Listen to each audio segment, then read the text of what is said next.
But Dr. Julie, why do I have to keep doing my maintenance? Shouldn't I just be done when my program's over?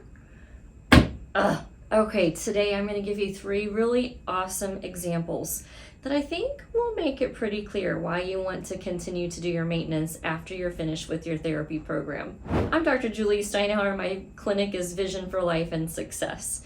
If you're local to us, you can call us at 618-288-1489. If you're not local, go to our website at visionforlifeworks.com.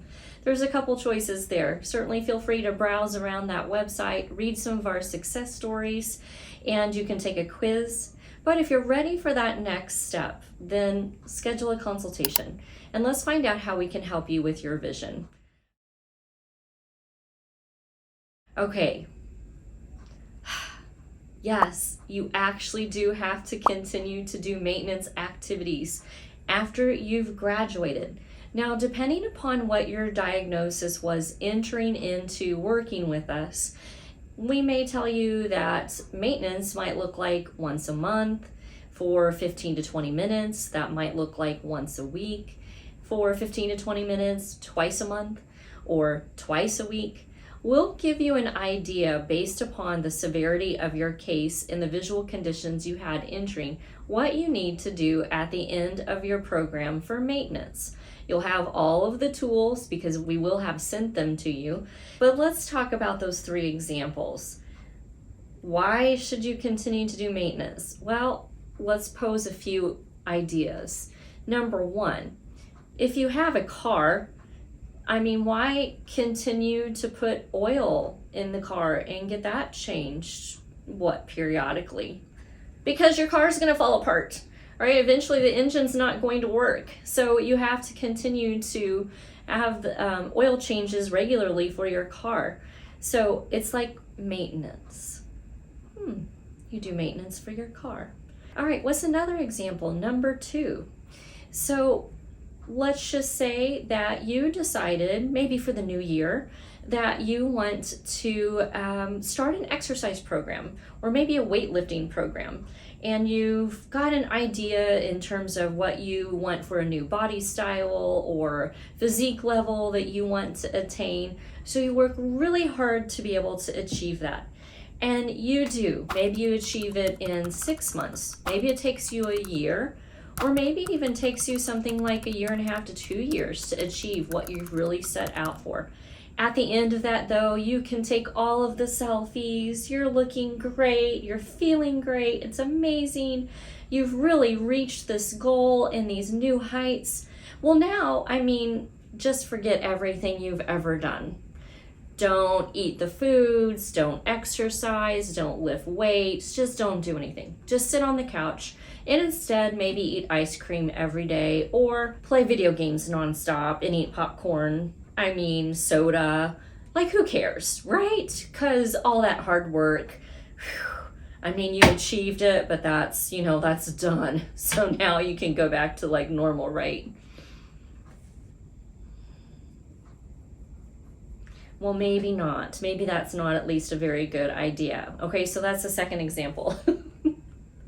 What's a third example, right? Maintenance. You've got to do maintenance on that. If you've achieved a certain physique or body style or health result from all of the things that you did, to work out or to exercise or to change your diet, you have to do maintenance in order to maintain that, right?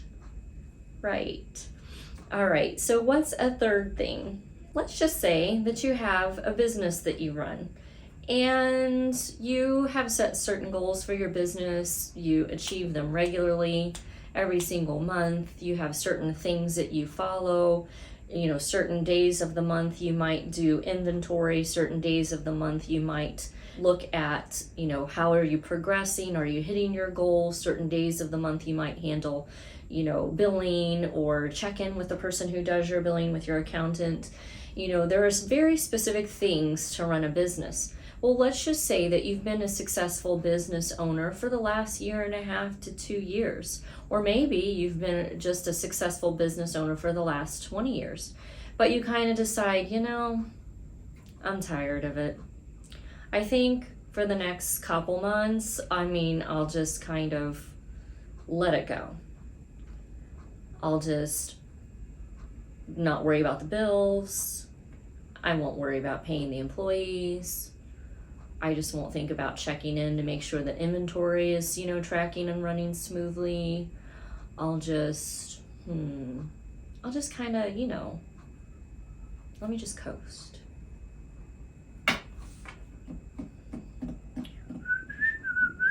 You think that's going to work out very well? No, your business is going to fall apart.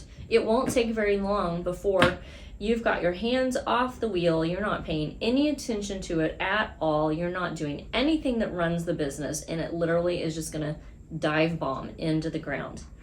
Well, maintenance, right? Even on your business. So there are so many things in life that we have to do on a continual basis. You know, to get up and take our kids to school, or we have to get up and take ourselves to work. Again, you've got to do car maintenance. You've got to keep up the various things like diet, exercise, or, you know, a weightlifting regimen if you want a different body style. And you have to kind of do the things that are required in order to manage your business. All things in life, or many things in life that are good anyway, require some level of commitment and require some continual maintenance. All right, so I call our maintenance at the end of our program a checkup from the neck up. What that really means is that, again, depending upon where you end your program and what you started with, what was your entering visual problem that we began working on, we might tell you maintenance is going to look like once a month for 15 to 20 minutes. Pull out all of the different tools, and periodically, you know, every month or so, every other month, you might switch it up and do something slightly different. But you need to do that maintenance in order to maintain the visual things that we kind of changed, the way that we rerouted and rewired your brain to process vision. You want to make sure it still is doing that.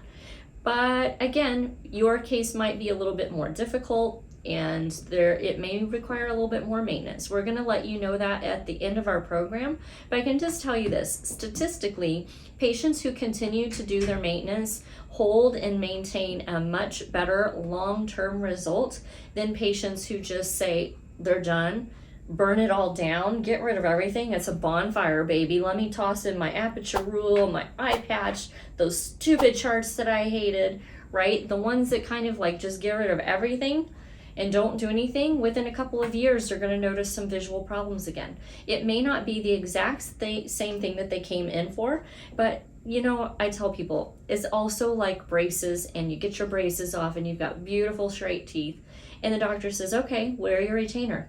You do for a period of time, and then you just decide, you know, burn that retainer. You're tired of doing that clunky junk every night. Just get rid of it. And then you start to notice, well, your teeth are kind of, you know, twisting up a little. All right, so just like with your teeth, and again, other things that I've mentioned in this video, you have to kind of keep on a schedule. We provide you with the schedule, we provide you with the activities to work on, we tell you exactly how to do it, so we set you up to have success. It's your job though to actually be consistent. With that, I'm going to say thanks for tuning in. Make sure you like and subscribe if you haven't done so already, and also pass this video on if you feel like it'd be helpful. Thank you.